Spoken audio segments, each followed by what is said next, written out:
self-initiation is also possible, but takes much longer.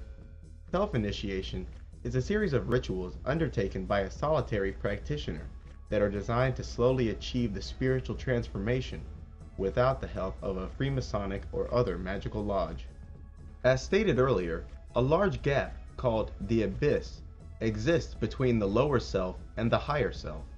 The magician seeks to merge these two aspects of the self by crossing the abyss and bringing himself into unity with his higher self.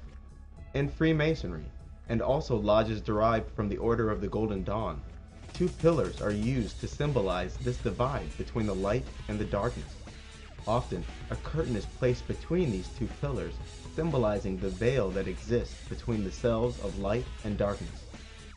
There is another kind of spiritual transformation available to those black magicians who walk the left-hand path, often called Satanism. These magicians, using the power of the fallen angels Lucifer and Lilith, are united with both the angelic and demonic counterparts. Human beings who have undergone this ritual of transformation become what are commonly known as vampires. Like all spiritual development, the vampiric rite is irreversible. But unlike the great work, it requires the selling of one's soul to Satan. After the vampiric rite, the individual has no chance of redemption and no chance to enter heaven. From this fact have vampires been rightly labeled the damned. Theories and interpretations regarding the quote-unquote mark of the beast abound in religious and conspiracy circles, but in the occult, this phrase has only one meaning: permanent spiritual transformation. It is said that those endowed with the mark of the beast can easily shapeshift into hideous creatures at will and take on personalities of a more chaotic sort. The fruit of Eden has just as many interpretations and in just as many circles, but in the occult, this fruit represents magical transformation. If you recall, the serpent from the Garden of Eden tells Eve that the forbidden fruit will remake her as the gods. That's quite a claim. Christians have long interpreted the fruit of Eden as fruit of the more literal variety, which is just laughable.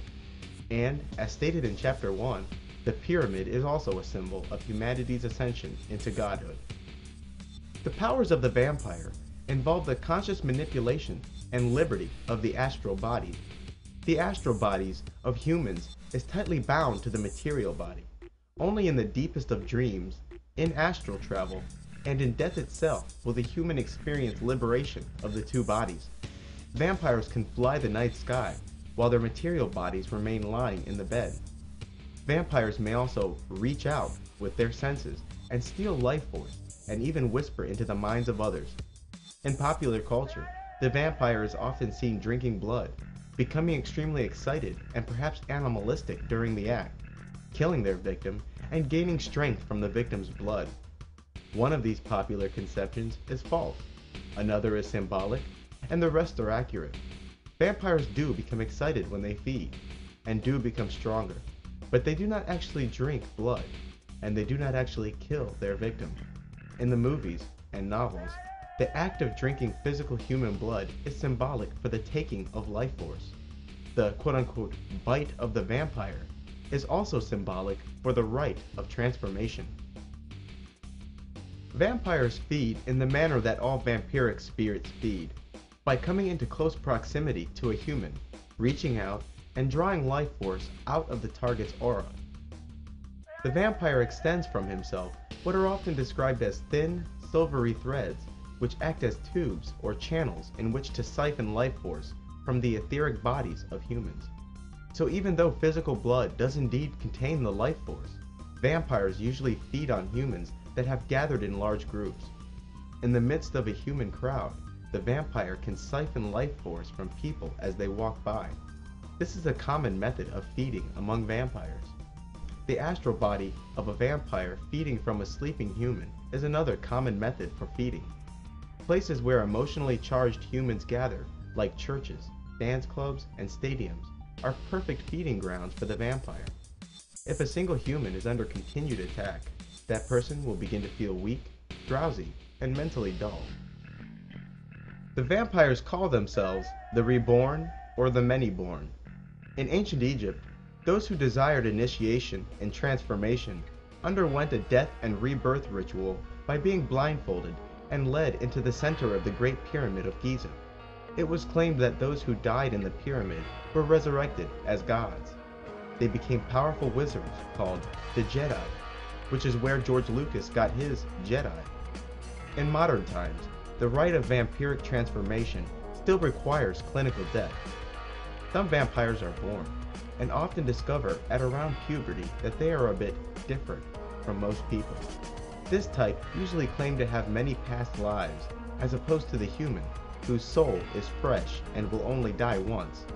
This cycle of death and rebirth is often symbolized with a serpent eating its own tail. The many names these converted ones have gone by throughout the centuries are witches, warlocks, druids, vampires, and of course, the Jedi. Although Freemasons do in fact conduct real rituals of transformation, they also reenact those rites by having initiates lowered into a pyramid while blindfolded. The good folks at Yale's Skull and Bones fraternity also reenact the ritual of death and rebirth by climbing into a coffin and being quote-unquote reborn as bonesmen, after which they are allegedly told that they are now superior to the human cattle.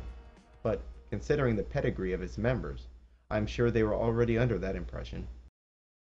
These steps of initiation are symbolized by paths from one Sephirah to another.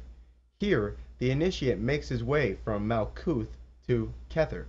Lucifer's fall from the highest abode in the heavens is frequently represented by a lightning bolt, whereas the human's path upwards may include a snake.